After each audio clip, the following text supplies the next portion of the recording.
Oh my god, I've just noticed! If you come up to the top of these towers of random blocks, all of the horses are still on top of them.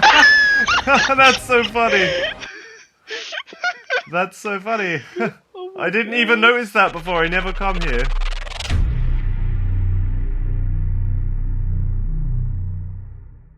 Right, anyway, what I've got here, since we've just randomly wandered over here, is just a little thing about repeaters. Because obviously, you know, repeaters will maximize the signal. So even if you've got a really weak signal going into them, it will take that signal and boost it all the way back up to 15. Oh yeah, I always thought it used to be 8. So that's why it probably took me so long to figure things out. No, 15 is the maximum signal, and then on the 16th block, if you put a repeater, you'll get another 15 output.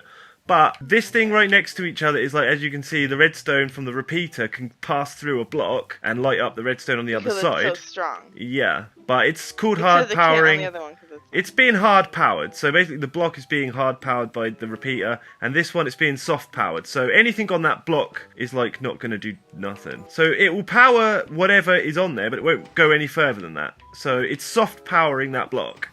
That one is hard powering the block. So it will power the block and allow the signal to pass through it onto the other side. Oh, that's cool. Yeah, so that's the main use of them that I use them for. Oh boy, this is taking me back for when I used repeaters so much and still didn't know anything to do with them. Well, I have 4 stacks of redstone blocks at my base from all the mining that I did at the beginning. They've got to be one of the most important things, redstone-wise. Here is a bunch of T flip-flops. I mean, I don't know if you even need that at this point. T flip-flops? Yeah, so basically they allow you, instead of using a lever, you can use a button to power stuff and turn it on and off. So if I flick it once, it'll turn that light on, and if you flick it again the second time, it'll turn it off. These are all the different ways you can make them.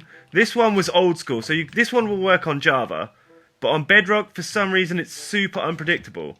It's it worked that time, as you can see the light came on. Yeah. If I try it again, it might not go. Yeah, it worked. It worked that time, but sometimes it doesn't work. Right then, it just. Looks like the most simple one for me. It is the most simple one, but its reliability is 40%. Wow, it's probably about 50-50 that it'll actually work. The second one here is really good. It's pretty much 90% chance that that's going to work nearly all of the time. But sometimes the dispenser will spit out the item because it works by having droppers spitting out items, being collected and put back into the dropper to take the signal strength out. So basically, there's a comparator taking the signal strength from that dropper, but there's nothing inside it. By pressing the button, you'll shoot an item into that dropper so it can take a signal strength out. So basically, it's turning it on. And when I press the button again, it will just spit that item out of the top dropper, get collected by the hopper underneath there, and put back inside this dropper. So there's nothing in the top dropper. I know it sounds complicated, but it's really not that complicated. Alright. But that'll just allow you to turn, if you had lights in your house or something, you could turn them on with one button and turn them off with another button, rather than having a lever. That'd actually be a really fun project. And it's, really helpful for loads of stuff. So if you've got, I don't know, if you're building a farm, and you need it to be, you know what I mean, you can use one button to start one process off and shut another process off type of thing. It's handy for all sorts of things. And this is the exact same. This is just the same thing. It's just a T flip-flop, but this is one that I designed. I designed this one, and it's oh, wow. It's accurate 100% of the time. It will never fail. They've done studies, 60% of the time, it works every time. It will absolutely never fail. So, but it is a bit bigger, and it is a little bit more of a pain in the butt to actually build, and it takes up more space. That's the only downside to it. So if I needed this is a 1 block wide, 4x1. Yeah. Is that how it is? That's exactly right. Yeah, 5x1. No, it's a 1x4. It's 1x. Okay, I'm thinking. The friggin' things in math are confusing me. But this thing is huge, so it would take a lot more space. Yeah, it even goes out of the designated area. It does. Well, it does. Although I was kind of areaing everything that wasn't the actual thing you needed powered.